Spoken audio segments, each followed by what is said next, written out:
Well, hello students. This will probably be the last video for today, for me anyway, and we're going to be covering Learning Objective 7.3.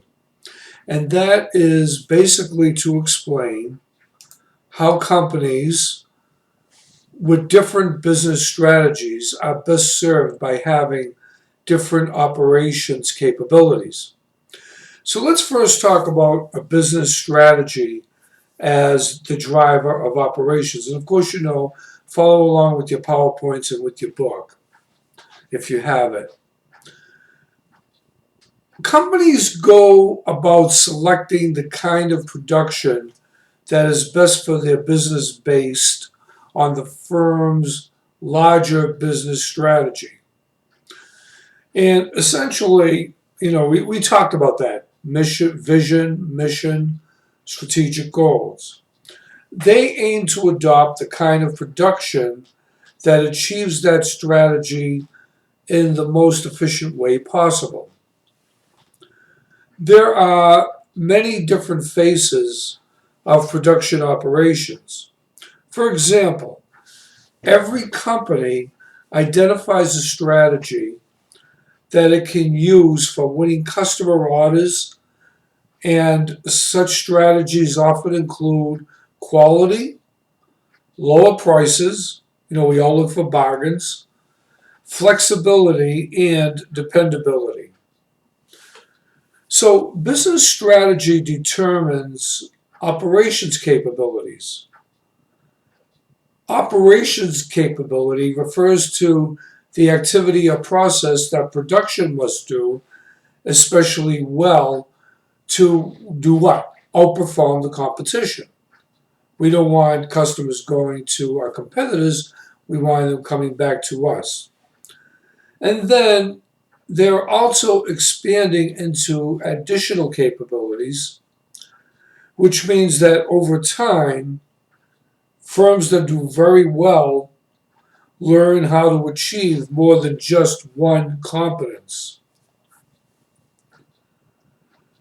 The thing to remember here is that, excuse me, operations capabilities are activities that production must do especially well to outperform the competition. Top priority operation capabilities include quality, low price, I'm just reinforcing these points, flexibility, and dependability. Most firms choose to focus on one capability. What is it that they do absolutely well and can learn to excel at more than one over time? Obviously, the more they excel in things, the more value added that there is. So the next learning objective is that's objective 7.4 is to identify the major factors that are considered in operations planning. And you have this in your PowerPoint slides. Let's go through each one of them carefully. But before we do that, let's talk a little bit about what operations planning is all about. Managers from many departments in a company contribute to the firm's decisions about operations management. So whether you're in finance, production, marketing, it doesn't really matter. There's a process of logical steps upon which the success of the firm depends. So we talked about this a lot, and we went back to the overall business plan and how that business plan will provide guidance for long-term operational plans. So let's go through each one of them. There are essentially three. There's capacity planning, location planning, and layout planning. So let's talk about capacity planning first. The amount of a product that a company can produce under normal working conditions is considered to be its capacity. A firm's capacity is going to largely depend on how many people are working in the firm and the number and size of the facilities that it holds. Operations want to match capacity to demand, which means that we don't want to produce too much if not enough is demanded, but we don't want to produce too little if more is demanded. So there's kind of an equilibrium or a balance there. And we'll be talking more about that as we go along. The second one is location planning. Facility location, that's the demographic of where the plant is, affects the production costs and the flexibility. Depending on the site of its facility, where it's located, a company can either be capable of producing a low-cost product or find itself at a relative cost disadvantage. Goods production can be located where the economics work most favorably. Services through must be located near customers.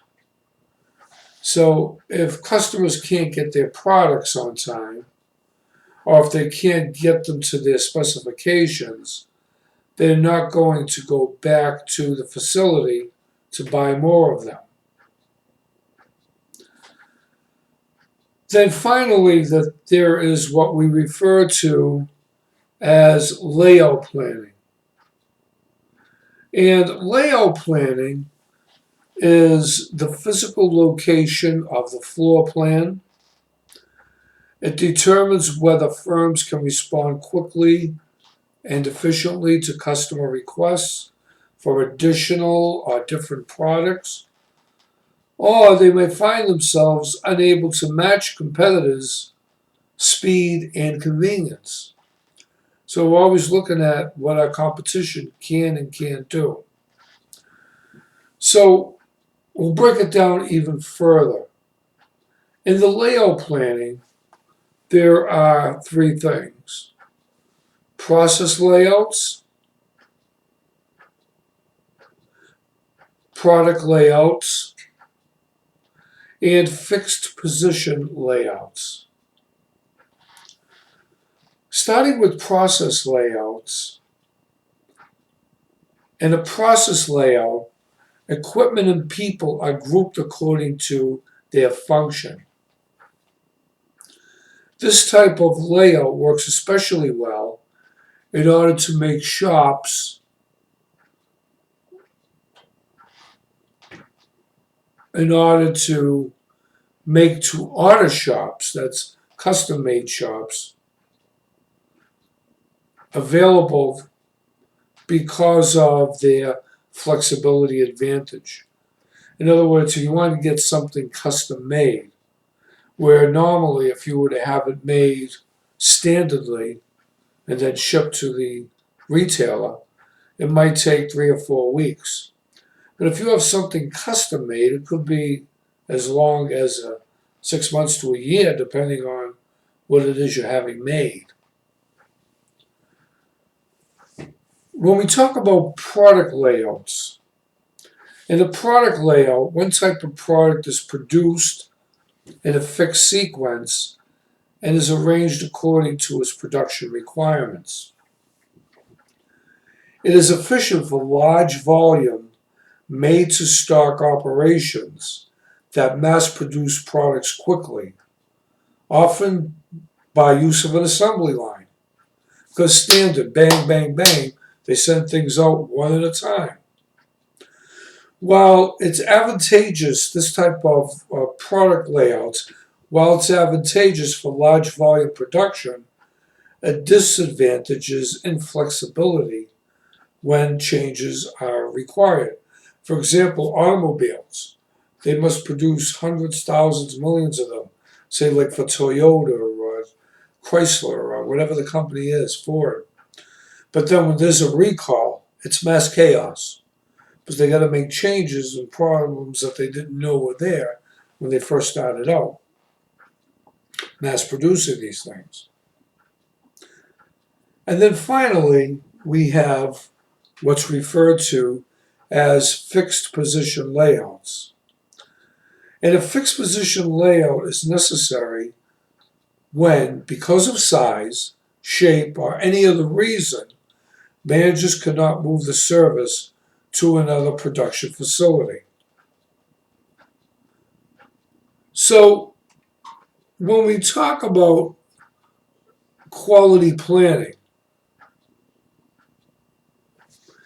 any complete operations plan must ensure that products are produced to meet the firm's and customers' standards of quality.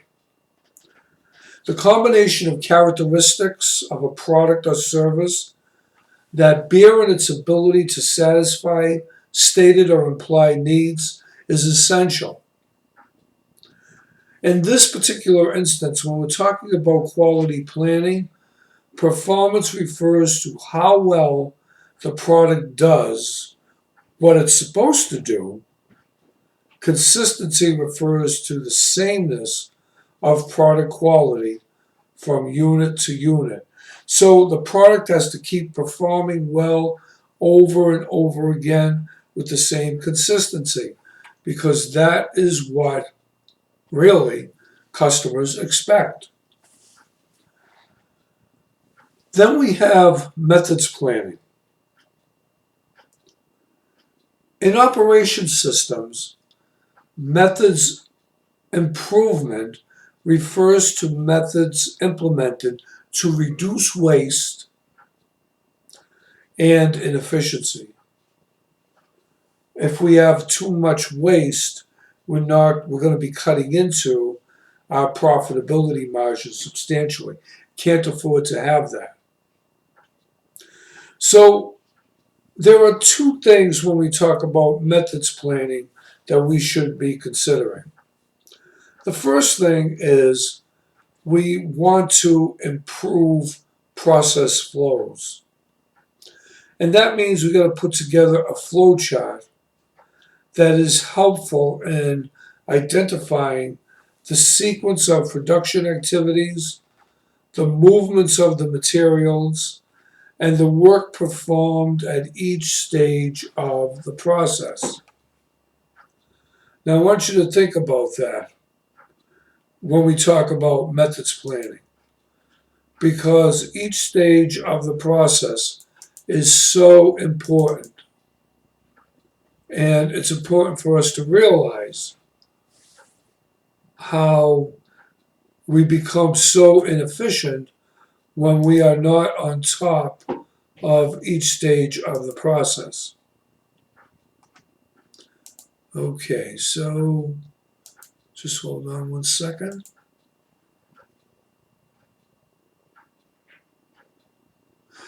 If you're on your PowerPoint slides, you can get a lot of what I'm talking about here.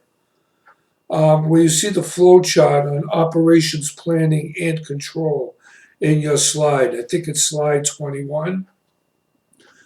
And they go into assembly line and fixed position planning.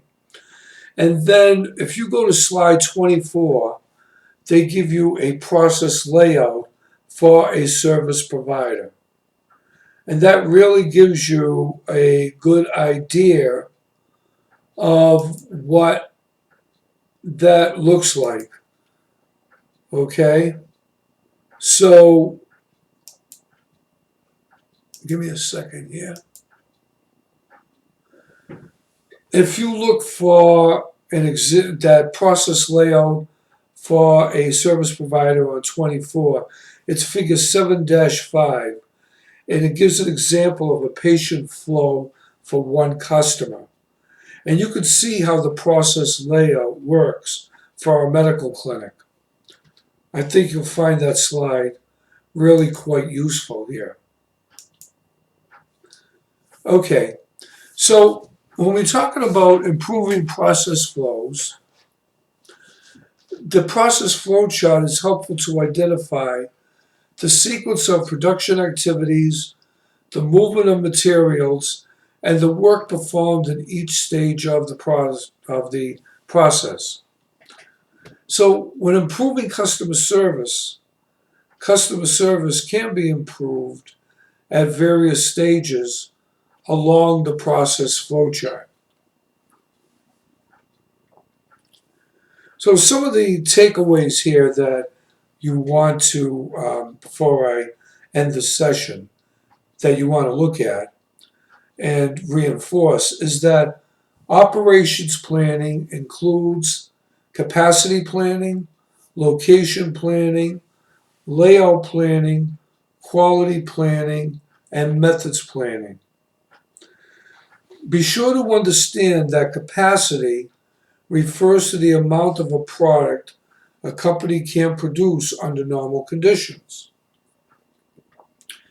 And finally, the best location for a manufacturer depends on proximity to suppliers, customers, and some of the things I may not have mentioned, but wage rates and labor availability. Do we have the right labor to make the products and services that we're trying to get out to our customers? What is the area's infrastructure? So the best location for a service provider depends, again, largely on the nearness to customers. So that is essentially the end of this particular session and for this day.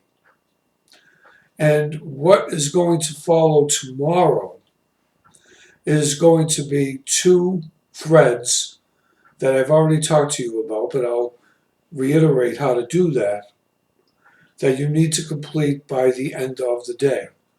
Again, you respond to me in a paragraph in the thread of discussion, and then you respond to someone in your class with 1 paragraph. Now, remember, if you're the first respondent, you're not going to see anyone else up there. Just respond to me in 2 paragraphs. Okay, that's enough for today. Take care. And we will take up with Objective 7.5 on Wednesday. Thank you.